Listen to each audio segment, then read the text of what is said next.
रमा, मधु और सुधा आशा देवी की 3 सरकारी बहुएं। रमा पेशे से सरकारी वकील थी, मधु एक यूनिवर्सिटी में प्रोफेसर थी और छोटी बहू सुधा एक सरकारी बैंक में नौकरी करती थी। तीनों बहुएं नौकरी वाली थीं, इसलिए तीनों ही पूरा दिन व्यस्त रहती थीं। इसी वजह से रोजाना किसी न किसी बात पर तीनों बहुओं में लड़ाई हो ही जाती थी, खासकर तब जब होता था इतवार यानी कि संडे। क्या बात है आशा जी, आज सुबह सुबह सब्जी मंडी होकर आ रही हो? आज इतवार है ना, बहू बेटे देर से सोकर उठेंगे, सोचा घर पर क्या करूं, मंडी ही हो आती हूँ। अच्छा, आज तो तीनों बहुओं की छुट्टी होगी।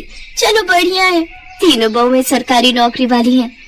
वैसे तीनों ही काम वाली हैं, तो आपस में बर्तन खड़क ही जाते होंगे। अरे नहीं, मेरी तीनों बहुओं में बहुत प्रेम है, उनमें कभी कोई लड़ाई नहीं होती। अभी तक तो सब उठकर अपना अपना काम निपटा चुकी होंगी। अपनी वकालत घर में मत झाड़ो भाभी, मैं भी बड़े स्कूल में प्रोफेसर हूँ, मुझे भी गणित आती है। आलू के पराठे में प्याज नहीं डालेंगे, सिर्फ आलू पराठा ही बनेगा। अच्छा, मैं भी देखती हूँ कि तुम आलू के मसाले में प्याज कैसे नहीं मिलाती हो। तुम अकेली आलू का पराठा खाने वाली नहीं हो, हम सब हैं। अरे तो किसने मना किया? 6 आलू हैं, 2-2 तीनों के हो गए। ये दो मेरे, ये दो मेरे। ओहो, बहुत बढ़िया, खुद दोनों ने बढ़िया बढ़िया आलू रख लिए और मुझे ये गले हुए खराब दे दिए। बड़ी चालाक हो आप दोनों तो।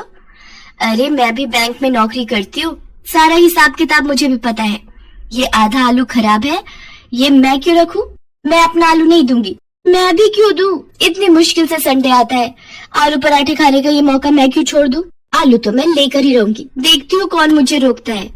हे भगवान, मैं मोहल्ले में कहती फिरती हूँ मेरी तीनों बहुएं गऊ हैं, मुंह में जबान नहीं है, तीनों में प्रेम है, पर यहाँ तो एक आलू के लिए महाभारत छिड़ी हुई है। इतनी बड़ी सरकारी नौकरी करने वाली हो तुम, पर लड़ाई बिल्कुल बच्चों की तरह लड़ती हो। थैले में आलू रखे हैं, उबाल लो जितनी मर्जी। पता नहीं मेरे इस दुनिया से जाने के बाद। आशा के इतना कहते ही तीनों बहुएं उसके मुंह पर हाथ रख देती हैं। माँ जी, आज कह दिया, आगे से ना कहना।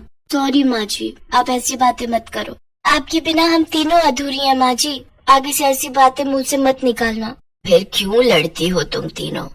देखो, जिस घर में प्यार होता है वहाँ भगवान का वास होता है, इसलिए आपस में प्रेम से रहा करो। आशा देवी अपनी तीनों बहुओं को ऐसी ही प्रेम भरी सीख देती रहती थी। उसके बाद तीनों बहुएं मिलकर एक साथ नाश्ता बनाती हैं। रोजाना की तरह वही खट्टी मीठी नोकझोंक के बीच आशा देवी की बदौलत तीनों बहुओं में आपसे प्यार बना हुआ था। आशा देवी की ननद मनोरमा कुछ दिनों के लिए रहने आ जाती है। मनोरमा स्वभाव से चुगलखोर और झगड़ालू है, पर क्या करे, है तो आशा देवी की ननद ही ना। आशा भाभी कहाँ हो? मैं तो कब की बात धोकर बैठी हूँ, तुम्हारी बहुएं कहाँ हैं? मुझे चाय नाश्ता कौन सी बहू देगी? जी रुको, मैं तुम्हारे लिए पोहा और चाय बनाकर ला रही हूँ। बुआ जी पाए लागू, मैं चलती हूँ, आपको शाम को मिलूंगी। मैं भी चलती हूँ बुआ जी, प्रणाम।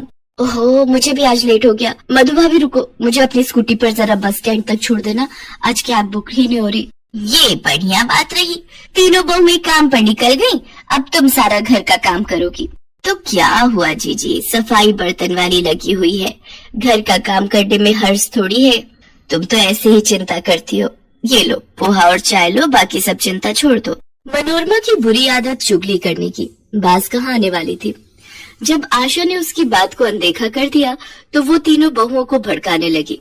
अरे रमा बहू, क्या कर रही हो? अंदर आ जाऊं? हाँ बुआ जी, ये भी कोई पूछने की बात है? आपका अपना घर है, कहीं भी आओ जाओ। अच्छा, अलमारी में कपड़े लगा रही हो? सचमुच कितना थक जाती हो।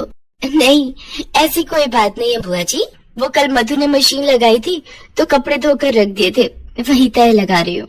अच्छा, तभी मधु का मुंह बना हुआ था, बोल रही थी सारा दिन अकेले काम में लगी रहती हूँ। वो प्रोफेसर है ना, तो जल्दी घर आ जाती है, इसलिए वो ज्यादा काम करती है। अच्छा, ऐसा कहा? पर ऐसी तो कोई बात नहीं है, मैं और सुधा हम दोनों भी तो इतना काम कर लेती हैं। मधु फालतू की बातें कर रही है। रमा को भड़काने के बाद मनोरमा ने मधु और सुधा को भी झूठ मूठ की पट्टी पढ़ा दी। क्या? रमा भाभी और सुधा ने ऐसा कहा? उनसे ज्यादा घर खर्च में पैसे मैं लगाती हूँ। उन दोनों की इतनी हिम्मत ये कहने की कि वो मेरे से ज्यादा घर खर्च करती हैं। आपको पता है बुआ जी, कितनी बार रमा भाभी और सुधा के जन्मदिन एनिवर्सरी पर मैंने महंगे महंगे तोहफे लाकर दिए हैं। अच्छा हुआ बुआ जी आपने मुझे बता दिया, ये दोनों मेरे बारे में क्या सोचती हैं।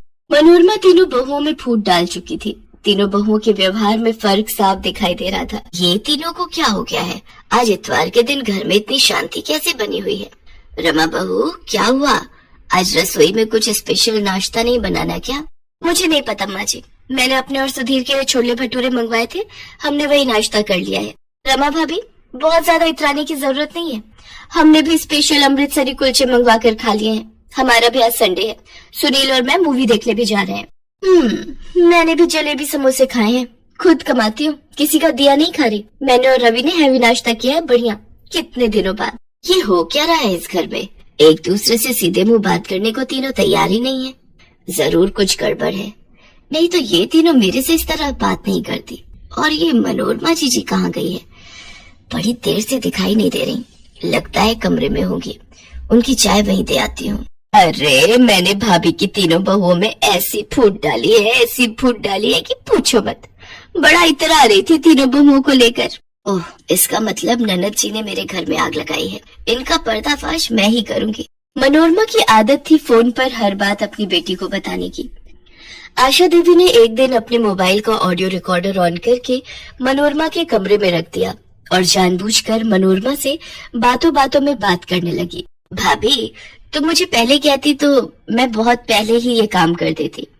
अब तुम अपना दुख मुझसे कह रही हो कि तुम अपनी तीनों बहुओं से तंग आ चुकी हो, उनकी सेवा करके तुम थक जाती हो।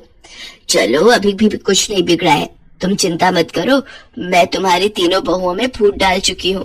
मनोरमा सारी सच्चाई बोल देती है कि कैसे उसने रमा, मधु और सुधा से एक दूसरे के लिए चुगली की थी। आशा तो यही चाहती थी कि सच्चाई सामने आए और वो मौका देखकर अपनी तीनों बहुओं के सामने अपनी ननद मनोरमा की सच्चाई सुना देती है, जिसे सुनकर तीनों बहुओं की आंखों में आंसू आ जाते हैं और वो एक दूसरे की तरफ देखने लगती हैं। मनोरमा शर्म से लज्जित हो जाती है और वापस अपने घर चली जाती है। मुझे अपनी तीनों बहुओं पर नाज है, तुमने किसी के भड़काने पर अपने ही घर में फूट डाल दी। मैं तो दुनिया से कहती हूँ मेरी तीनों बहुएं बहुत समझदार हैं, उनमें आपस में एकता है। कभी भी किसी के भड़काने में मत आना, नहीं तो घर को टूटते देर नहीं लगती। हमें माफ कर दीजिए माँ जी, आज के बाद हम ये गलती दोबारा कभी नहीं करेंगे। तीनों बहुओं में फिर से एकता हो जाती है और आशा देवी का परिवार टूटने से बच जाता है।